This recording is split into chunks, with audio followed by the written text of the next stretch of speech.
प्रदेश में बहुत सारे जाति के संगठन चल रहे हैं, जाति को आगे ले जाने में लगे हैं। साथियों, हम लोगों को जाति में डिवाइडेशन कौन किया, भागों में हमको जातियों में कौन बांटा, किस लिए बांटा, इसकी भी जानने और समझने की ज़रूरत है। साथियों, अगर हम एक रहेंगे तो हमसे कोई नहीं जीत सकता है, अगर अलग हो जाएंगे तो एक एक को सब कोई मारेगा। तो साथियों, हमारे महापुरुषों का इतिहास क्या है? जैसे किसी गांव में किसी व्यक्ति की मौत हो जाए या कोई उसको मार दे, मारने के बाद उसको जल्दी जल्दी दफना दिया जाए और दफनाने के बाद उसको यह जानकारी हो जाए कुछ लोगों को कि यह व्यक्ति मारा गया है, और मारा गया है तो कैसे मारा गया है। तो साथियों, उस व्यक्ति को मुर्दा को उखाड़ना पड़ेगा, उखाड़ कर उसका फिर से पोस्टमार्टम करवाना पड़ेगा। पोस्टमार्टम करवाने के बाद तभी उसका जानकारी हो पाएगी कि यह व्यक्ति कैसे मरा है। तो साथियों, वही हमारा इतिहास है। इस देश में सबसे ज़्यादा अगर घोटाला हुआ है तो इतिहास का घोटाला हुआ है। साथियों, जिस समाज का इतिहास नहीं होता वो समाज कभी इतिहास लिखने का काम नहीं करती है। आज हम लोग क्यों आज लड़ाई लड़ रहे हैं महापुरुषों की?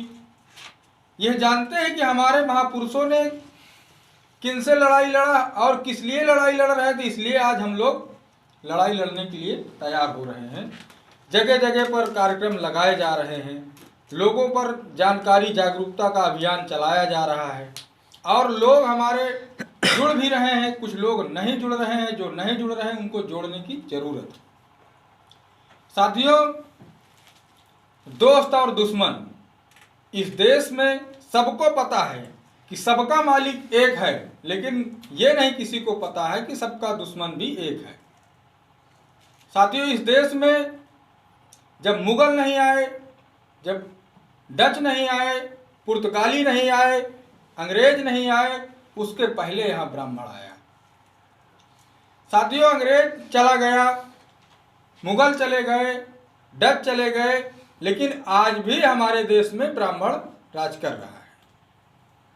हमारे देश में हमारे महापुरुषों का इतिहास क्या था? हमारे देश में हमारे महापुरुषों का इतिहास, कभी भारत को सोने की चिड़िया कहा जाया करता था, दूध दही की नदियाँ बहा करती थी।